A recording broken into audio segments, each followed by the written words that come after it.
Hey guys, Crazy Postman here. Well, today we're going to learn how to change the blades on a Luba. Why am I showing you a picture of an upside down Luba 3000? That's because I guess I lost the opening sequence to the video where I was changing the blades. Well, we will be changing the blades on a Luba 5000, so you will see the wheels are different here in just a second. And also the side shields, you will notice, are a little bigger on the older Luba 5000 model.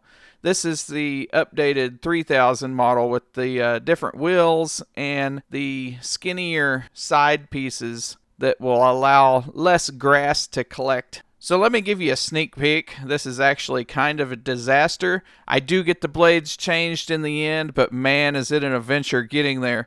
So let's go ahead and join the disaster already in progress. Alright, so I got Luba here. I turned it upside down on a table. And before you do any kind of maintenance on Luba, you want to pull the security key.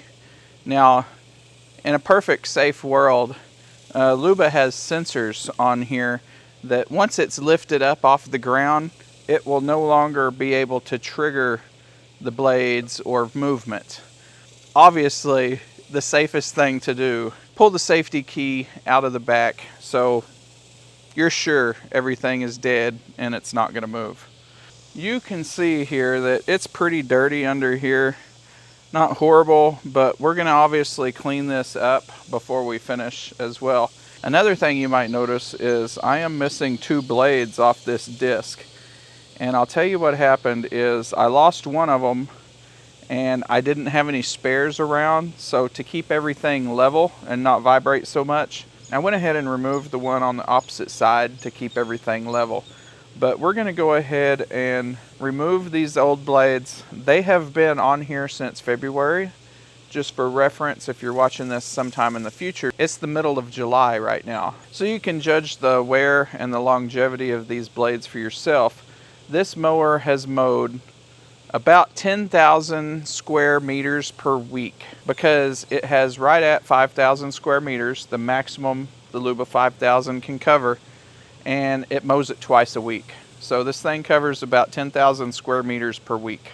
So since these are already 6 months old and I'm missing a few of them, I'm not going to worry about flipping them this time. I'm just going to change them. From now on, I will be sure to remember maybe every month or two to flip them. And that way I will get the most usage out of these blades. And right here, ladies and gentlemen, is where everything took a turn for the worse. I mistakenly pulled a Torx bit out of here instead of a hex bit. And those two are very similar. A Torx bit will turn a hex bit screw, but if you put a lot of torque behind it, it'll strip out. I found that a T10 seems to be the correct size that we need to use. No! God, please, no! No! No! No! So we are just going to go ahead and take these off. Oh man, that is stripping. Let's try another one. Okay, that one started to strip and then it started coming out. Now the kit that comes with new blades also comes with new screws, so you don't have to worry about saving these screws here. So there's really no need for me to let this torture session continue. Y'all can all see my mistake here. There's no reason to watch me suffer through the next hour and a half of trying to figure out what I'm doing wrong here. This is completely stripped. You put the T10 in there and it just turns freely. We'll go ahead and try to get these others off. No! God, please, no! No! You can tell I'm using the right bit size because I can get the cutting plates off no problem. I can't get any of those off. You want to try it? This is the wrong tool. No, it's not. I just took the cutting plate off with it and it fit perfect. This don't fit. Alright, so here's my last ditch effort. Hopefully I can get this pair of pliers here on that head while I have this all opened up like this, I'm going to go ahead and clean off Luba. Now Luba is completely watertight, IPX6. So you can spray this with water, but what you don't want is you don't want water pooling in here in the cutting area. If you look, this area is like a pond. I mean, it could be, because there's sides and it could retain water, and you don't want that because IPX6 is not submersible. You don't want water to stand. You don't want Luba driving through deep puddles or driving into a pond, because it is not submersible. It is just sprayable. So we're going to spray off Luba. I know that bothers a lot of people, but I've been doing it since February and I have not had a problem yet.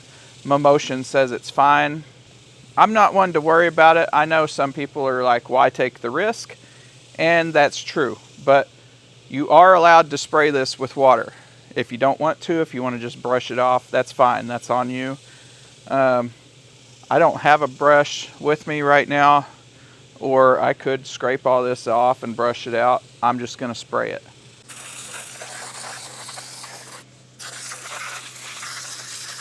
This wasp here is really getting aggravated. There's 2 honeybees trying to drink out of this feeder, and this wasp just keeps running them off. Anyway, I don't know if you watched my Temu review from a few days ago. I got this hose. It has already sprung a leak here. Yeah, so we've probably used it 3 times and it's already busted. So maybe I'll try Temu's return policy. But anyway, back to the Luba here. What we're trying to do is, you can lower Luba's cutting deck here, which I didn't do before. Alright, we're going to have to move. These wasps are getting really agitated that I'm here. We'll go somewhere else. So you can see there is grass trapped underneath that adjustable plate. So what we can do, we can lower this. I'm going to go ahead and power on Luba and tell it to lower these plates so we can get to that grass that's stuck underneath. What you have to do, you have to hit the stop button first.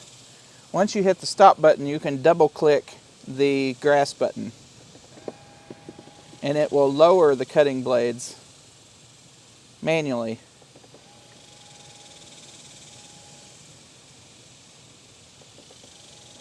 This Temu hose is just getting worse and worse.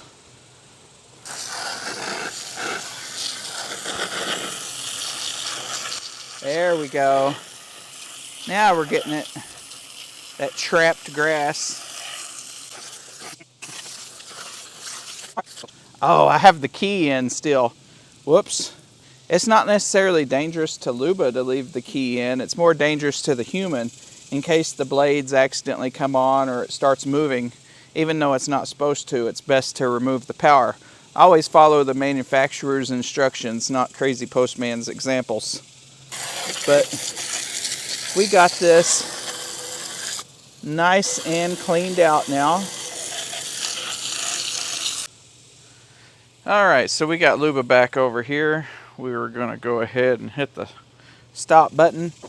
Luba's actually already off because I just left it parked here long enough. So we got Luba back up here on the table.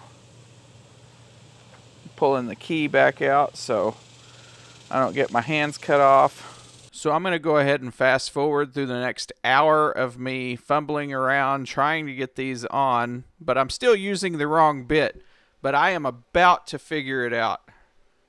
I just learned something that I'm doing wrong here.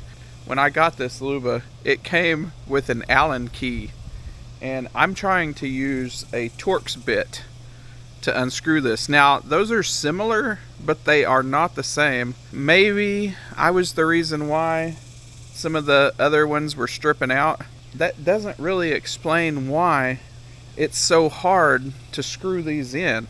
I've posted a question on the forums, and some other people are telling me just to add a little water, maybe try to, this Loctite might be the problem, maybe there's too much of it.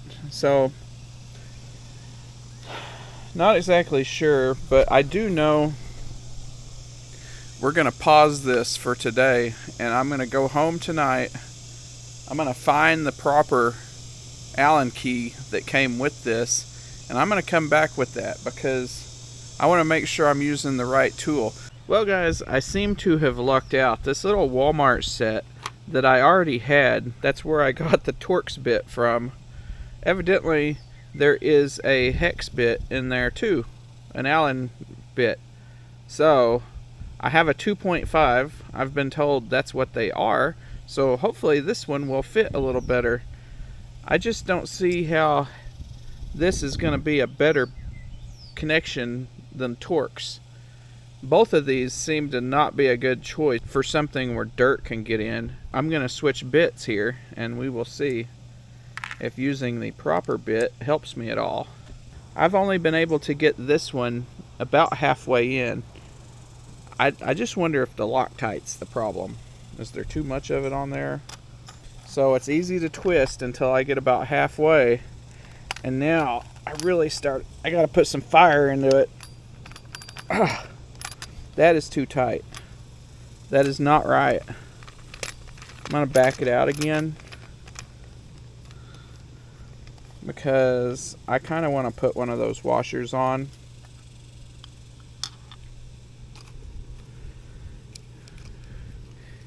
And I put them underneath. I don't know if that's the right answer, but that's where I put them. Okay, now that I've gone forward and backwards a few times, it is a lot easier. So that Loctite is definitely the problem for future reference. Oh boy, that is tight. Ah! Ah! The sound effects are necessary. So now that we're using the proper bit, these are still hard, but they are going on. They are losing the battle against me. They all do spin, even the ones that aren't spinning there. Let's go ahead and get this installed back on the Luba before I screw anything else up. Remember, y'all, watch my examples. It's not necessarily instructions, it's examples. And sometimes examples are the wrong example. You learn what not to do.